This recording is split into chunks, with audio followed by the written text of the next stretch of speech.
Hello आज hello friends, आज आपण डिजिटल ऑफिस स्टँडमध्ये मायक्रोसॉफ्ट वर्ड कसं सुरू करायचं हे आपण मायक्रोसॉफ्ट वर्ड सुरू करण्यासाठी आपण स्टार्ट बटनवर क्लिक करू. यानंतर तिथे ऑल प्रोग्रामची एक लिस्ट येऊन जाईल. याच्यामध्ये मायक्रोसॉफ्ट ऑफिस 2013 हे आपल्याला सर्च करायचं आहे. तर मायक्रोसॉफ्ट ऑफिस 2013 मी इथे क्लिक केलं आणि इथून मी वर्ड 2013 हे ऑप्शन मी इथून घेत आहे. त्याने मायक्रोसॉफ्ट वर्ड 2013 सुरू होऊन गेलं. याला आणखी एक मेथड आहे, ती मी तुम्हाला नंतर सांगतो. याच्यानंतर वर्ड सुरू झाल्यानंतर इथे रेडीमेड टेम्पलेट्स आपल्याला दिसतील. जर तुम्हाला काही रेडीमेड रिझ्यूम किंवा टेम्पलेट याचा जर सॅम्पल हवं असेल तर तुम्ही इथून ते सिलेक्ट करू शकतात. सध्या मी ब्लँक डॉक्युमेंट घेत आहे, तर मी ब्लँक डॉक्युमेंटवर इथे क्लिक करत आहे. आता मायक्रोसॉफ्ट वर्ड आपलं सुरू झालेलं आहे. मायक्रोसॉफ्ट वर्डमध्ये जी सर्वात वरची ती पट्टी असते तिथे डॉक्युमेंट 1 लिहिलेलं असतं. त्याला आपण टायटल बार असं म्हणत असतो. या टायटल बारवर मिनिमाइज, मॅक्झिमाइज आणि क्लोज असे 3 बटणं असतात. क्लोजचा वापर करून आपण याला मायक्रोसॉफ्ट वर्डला बंद करू शकतो.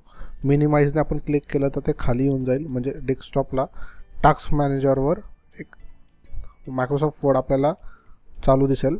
जर आपल्याला पुन्हा सुरू करायचं असेल तर त्या वर्डवर पुन्हा क्लिक केलं तर ते दिसेल आपल्याला. याने स्क्रीन लहान किंवा मोठी करता येते, मॅक्झिमाइज करता येते. त्यानंतर हे होम, इन्सर्ट हे जे काही ऑप्शन दिसत आहे, पहिले वर्डमध्ये मेनू बार राहत होते, आता ते रिबिनमध्ये कन्वर्ट झालेले आहे. तर होम रिबिन, इन्सर्ट रिबिन असं पण त्याला म्हणू. भरपूर मुलांना हे रिबिन्स गायब झालेले दिसतात, कारण की इथे कोलॅप्स द रिबिन ह्या बटनावर त्यांचं क्लिक झालेलं असतं. तर इथे जर क्लिक असलं तर हे रिबिन दिसत नाही. मग जर आपण पर्टिक्युलर बटनवर क्लिक केलं रिबिनवर, होम रिबिन किंवा इन्सर्ट रिबिन, तेव्हाच ते दिसतात. पण जेव्हा आपण पेजवर क्लिक करतो तेव्हा ते दिसत नाही. असं जर ज्यांचं होत असेल त्यांनी होम टॅब कोणत्याही एका टॅबवर जायचं आणि हे कोलॅप्स द रिबिनला आहे ना, इथे पिन द रिबिन म्हणायचं. पिन द रिबिन केलं तर ते फिक्स होऊन जाईल. आता ते गायब होणार नाही. आणि ह्या वर्डमध्ये हे फाईल नावाचं पण एक बटन असतं, तिथून तुम्ही save as, print out, close असे ऑप्शन तुम्ही बघणार आहे. ही डिटेल माहिती आपण पुढे टॉपिक वाईज लेक्चर्समध्ये आपण वर्डच्या टॉपिक वाईज रिबिन्समध्ये आपण ते घेणार आहे. आज तुम्हाला मी इंट्रोडक्शन ऑफ वर्ड दाखवलं, वर्डची स्क्रीनची पूर्ण माहिती तुम्हाला दिली. आता याला क्लोज कसं करायचं, तर याला इथून क्लोज करता येते. मी तुम्हाला सांगितलं